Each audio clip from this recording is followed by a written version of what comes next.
Hey guys, you probably already know this, but this is Sid with SVTPerformance.com, and this is just for you premium members. I'm going to give you guys a little exclusive first look at this 2021 Bronco that we have in for testing.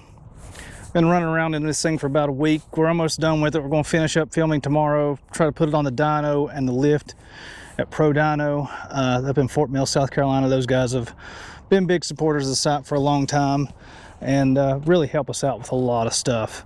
Let us go up there and play with all their shop equipment. Paul and Dan are great guys. So if you're in that area and need some Mustang or just Ford work in general, they're the go-to shop.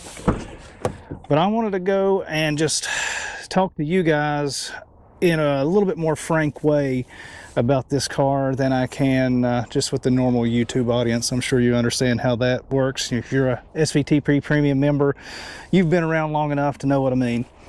So, how do I really feel about this? This thing's awesome.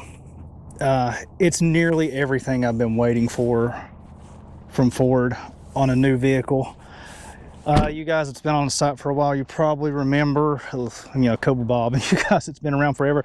I used to have a Jeep Cherokee XJ that I put 200,000 miles on, and I freaking loved that thing. It was awesome. And I have had an XJ sized hole in my heart for many, many years. And this thing comes very, very close to filling it. Now, that Jeep was an absolute shitbox compared to how this thing rides, drives, handles, accelerates, mileage, everything. But it still has that like compact SUV, which at the time the XJs were made, that wasn't really considered a compact. It was mid-size. Now it's smaller than a Ford Escape. But this thing sort of fills that role. It's almost compactish, not quite mid-sized. It's really the perfect size for a daily driver. You can go off-roading in it, and you can see this is one of my favorite places to go bounce around in the sand. We'll actually be taking it out on the beach. Or I did take it out on the beach. I'm not going to like try to time warp you. We took it out on the beach yesterday up in North Carolina. But this is here in South Carolina out at the sand quarry, and you can see this it's a sugar sand, and when this stuff is dry, it rained a few days ago, so it'll pack down pretty good now. But when this stuff is dry, it gets deep in a hurry. You can see how deep the ruts get in the drier spots.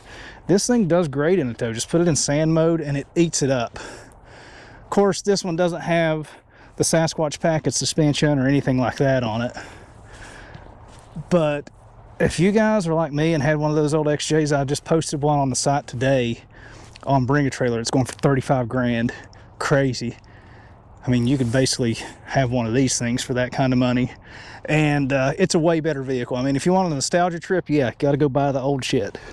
But if you want something that's modern brakes, modern handling, good axles, this thing's got 6-lug wheels on it. Very nice suspension components. In the full video we'll be releasing, I'll get underneath it. That'll be in a week or two though. But I just wanted to take you guys through and show you some of the things that I would change. Really, I would prefer it if it was just a standard SUV with a non-removable top and frames around the doors and all that kind of stuff. This of course is like a Mustang. It has frameless doors because they're meant to be taken off, so that's understandable. But I'd rather have full frame doors. Interior is not shabby at all. I do like the little rock monster that forms on the dash. 12-inch screen's very nice. I like all the exposed fasteners that this thing has. Just makes it more honest. You know, it's a utilitarian vehicle. I had to put this crappy set of floor mats I got for $2 a piece at the junkyard in it. But if I was ordering it, I would get the Ford has some nice like WeatherTech style molded mats. The dash it's your basic utilitarian sort of hard plastic, not bad. On this kind of thing, I want it to just be easy to take care of, and I can just take some quick detailer to it and wipe that off. I like that on this type of vehicle. You know, if I was paying $85,000 for a luxury vehicle, no, I want this to be all nice padded vinyl, leather, something like that. But for this, the way I'm going to use it, that's perfect. The one thing I will say that I'm not crazy about is this dash is kind of shiny, and in certain sunlight it can sort of glare in your eyes, which is not great, but you know, that's just a minor complaint. Go around back here. You got a decent amount of room. Like I mentioned, quick detailer. That's what we use to keep these things looking halfway decent while I'm filming them. Open this door. Have to do that to open the back hatch. Got a decent amount of room. It's not too bad. The paint application is pretty good. It's fairly smooth, especially for Ford paint. This is the Cyber Orange color.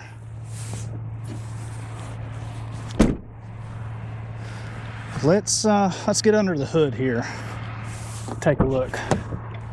All right, under the hood we've got our 2.3 liter EcoBoost. I had one of these in a Mustang when the 2015s first came out. We bought a GT and an EcoBoost just to have them both in the fleet.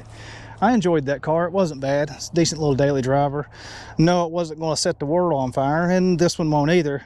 But this is a pretty good engine. Gets good mileage. You can see there's an EGR cooler buried down here. I'm not super thrilled about that. Sort of, you can barely see it. There's just so many hoses, and spaghetti monster threw up underneath this thing. There you can see it, that sort of like little corrugated metal tube right there. It's going into that EGR cooler. So it's just like a little 6 liter Power Stroke with its EGR cooler. Got your turbo down here. We've got an electronically controlled wastegate. It's the wastegate actuator, is that straight rod there. Blow-off valve is up here at the top where it's easy to get to and replace with something that actually sounds good. Speaking of sounds, I don't know for a fact, you know, I forget, was that Bill Maher's show? I don't know for a fact, I just know that it's true. I don't know for a fact that Ford is piping in sound for this, you know, using the speakers to try to make it sound a little bit better inside the cabin, but it certainly sounds like it. This thing's got a nice little growl to it, and maybe they've just tuned it and that's what it sounds like now, but it's not terrible. I definitely would not mess with the exhaust a whole lot on this because, I mean, unless you want it to sound like a pissed off tractor, it's not going to sound all that great with free-flowing exhaust. I would mostly focus on that blow-off valve over there and making the turbos a little bit, or the turbo a little bit louder.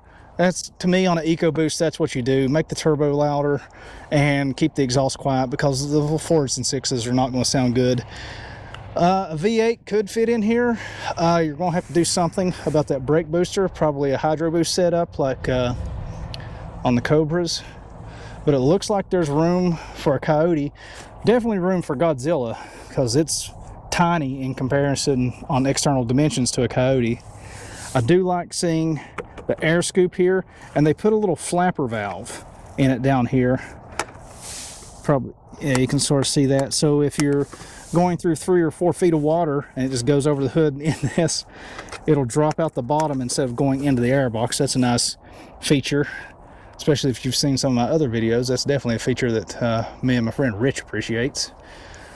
Got your AGM battery in here, of course, because it has start stop, and that sucks, and I would definitely get that turned off in a tune if I could. Hey, look, we got a nice emissions exemption sticker. You know why? Because this one's pre-production. This is not an actual production Ford vehicle. This was one of those before they started releasing them to the public. But you get this little handy sticker. That's one of those that, like, if you try to peel it off, it's going to come off in pieces. But under the hood, it's pretty much what you expect from any modern Ford. Just tons of wires and hoses. One thing that is pretty cool is this dual fan setup with very nice gauge wires and everything. And I have a feeling, just looking at the size and shape of this thing, this might be the hot pick for Fox Body, SN95 guys, stuff like that, that's looking for a really nice high flowing fan. I bet these two can move some air and keep vehicle pretty cool. I mean, this little EcoBoost does get hot, especially if you're running in first gear at 3,000 RPMs for about an hour in this kind of stuff, which I'm not saying I have or I have not, but I have. I did it. So it's not bad.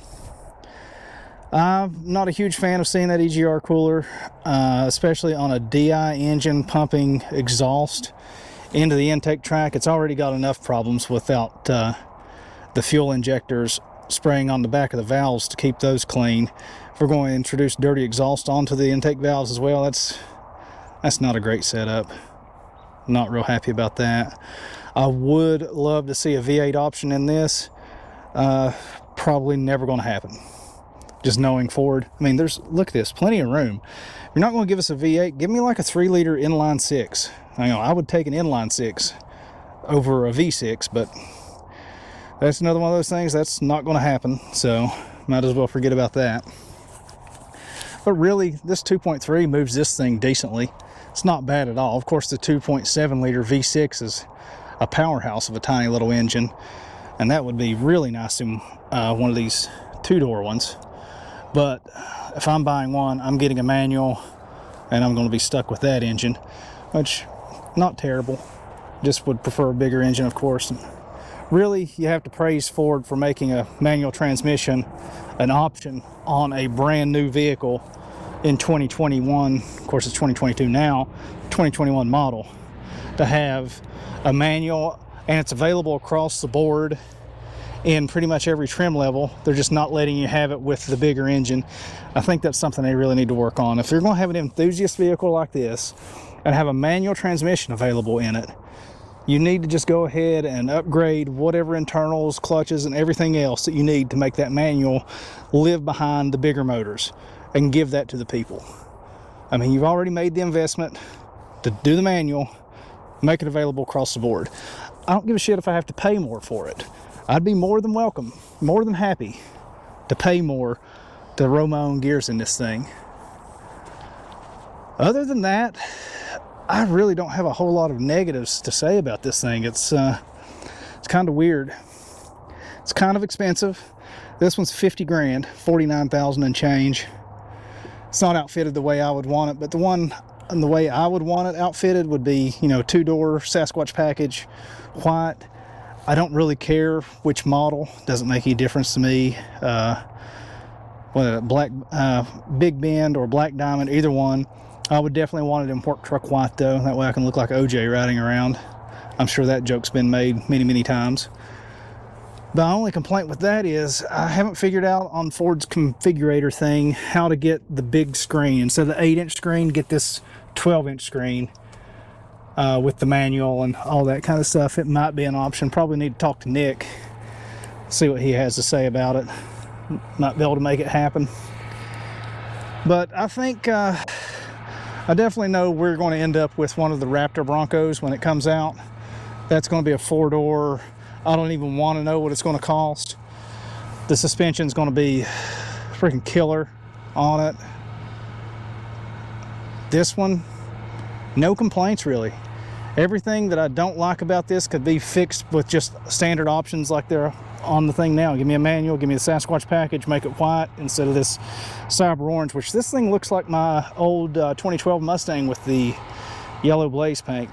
And put the good bumper on it. That's like an $800 option, but it looks way better than this plastic one. This thing is not bad though. The paint, I'm surprised, is really good. Could be because it's a pre-production and they tend to make those a little bit nicer. Another little feature, they hit Easter eggs all over this thing. So you got like right here, the old original Broncos. That's neat. See that they're doing that. I do like how you have these fasteners here. So the fenders are made to come off very easily. So if you ding one up, you can replace it. Everybody's going to have wide body kits for this, so tuck really big tires. I definitely expect to see that. Another thing that's pretty cool, I've been praising Ford for a while for these little crash bars that kick off the frame. It's got them in the front and the back. The front one's right here. And in a low-speed collision, this will save your front tire from getting beat up too bad. And this one, got a high-speed offset collision, will keep the front tire from kicking up into the wheel well and breaking your legs, because that's no fun. But they made these things bolt in. It's just 2 bolts right here. So if you want to run some really big tires, and this would sort of be in the way, you don't have to cut off a safety feature off the frame. You can just unbolt it, take that out. And if you want to demod it later, you can just pop that back in. You know, give your Bronco to your kid one of these days, and you want it to be as safe as possible for them. Just pop that back in. You won't have permanently modified it that way. But we'll get this thing on a lift in another video, show you guys what's going on underneath. I just wanted you to get sort of my inside take on it first. Bigger videos coming out later. This thing is it's pretty damn sweet. I really do like it. I just prefer, you know, different color and roll my own gears. And I can't think of really a whole lot more to complain about it. That's really why I was going to make this video, was to bitch and complain more than I would in a normal YouTube video, just because you guys have been around me forever on the site, you know, kind of how I think about these things. But you know, I really originally thought I wanted a solid axle, just because, like I said, I used to have a Jeep XJ Cherokee. I've got a WJ Grand Cherokee now. I really like that thing, but it's a shitbox compared to this. You know, it's a V8, which that's nice. This 4-cylinder would freaking murder that 4.7 V8 with half the displacement. And it's a solid axle. Because if I'm going to have a Jeep, I'm going to have a solid axle Jeep. I mean, if you're going to have an IFS one, then why not buy a Fiat? But with the IFS on this thing, it works. I mean, I can't complain about it. The solid axle is manly and cool, and it's way easier to lift and everything. There is nothing that you can do with a stock for stock comparable Jeep Wrangler that you couldn't do with this. So this would be sort of comparable to what, I guess, like a Sport. I don't know what the Wrangler models are now. I know a bunch of base shitty ones, and then you get Rubicon. But let's just say Rubicon versus Sasquatch package. There is nothing you couldn't do with this Bronco that you could do with that Rubicon. The Bronco will do absolutely everything that the Rubicon will do. However, there's a ton of shit that Jeep will not do that the Bronco could do. Shot a little video a little bit earlier out here on kind of a rough, it's a maintained road, but it's a dirt road. I was doing 40 miles an hour down the thing, driving with 2 fingers on the wheel. It's ridiculous. It's smooth, it's easy to control, the steering is great instead of having, you know, an old recirculating ball steering system. Got nice modern electronic rack and pinion that works really, really well. It's well weighted. And honestly, I got over my prejudice against IFS trucks the first time I drove a Raptor and saw what one properly set up can really do. I mean, you guys need to go drive a Raptor. I'm looking forward to getting into a 21 Raptor. I guess it might be a 22 now, depending on what they get me here in a few weeks. That really changed my mind about what a properly set up IFS can do. That's how this thing really is. I mean, no, this package here is not Raptor level, but you're not going to miss that solid front axle unless you want to just really jack it up to the moon. It's going to cost you a bunch of money. You can do it. It's just going to cost a lot more than control arms and springs, maybe a long arm kit would on a Jeep. But even when this thing's all lifted up and stuff, it's still going to perform better than a Jeep. I mean, really, you would have to turn the Jeep into a moon buggy to make it do better than this, especially in stuff like this, where that independent front suspension can work a whole lot better getting over this uneven terrain up around that tree and everything than your solid axle is going to. There's a lot more complicated, it's a lot more expensive to maintain, but for 99% of the use, I mean, unless you're in some severe rock crawling situation where you need the front end to articulate in some insane manner that would sort of flip this is better. It just is. It's going to maintain its contact patch better, especially with the better suspension packages when you start going up levels. And I'm sure in the Bronco Raptor, that thing is going to have a lot of articulation in the front and the rear with better shocks and everything. That's all you're missing out of this. And all I can say is if that's your one holdup on a Bronco, go drive one, because this thing's good. Well, I don't want to waste any more of your time. Just wanted to give you guys a little heads up. I'm trying to give the premium members on the site a little bit more for your money. We really appreciate everything you guys do. I mean, just hanging out on the site and posting new topics all the time, that really helps drive traffic to the site and helps us keep the thing open. Really, it's not cheap, not a cheap endeavor at all, because we bought a couple new servers this year, or actually last year, and always doing software updates. I actually made a post today about some of the software updates that's coming on the site, and it really wouldn't be possible without you guys contributing. I really appreciate it, and hoping that you guys appreciate me doing this kind of stuff. And if you like it, please let me know. Otherwise, I'll just stop doing it. But if you actually enjoy getting these little early peaks, let me know. I'll keep doing it. This is not a big deal for me to do for you guys, and if you enjoy it, I really appreciate it. It's a little way for me to show my appreciation for everything you guys have helped us out with. So that's pretty much it. Look out for the full video coming in a week or two on this thing. Until then, you'll see me on SVTP. See you later, guys. Thanks.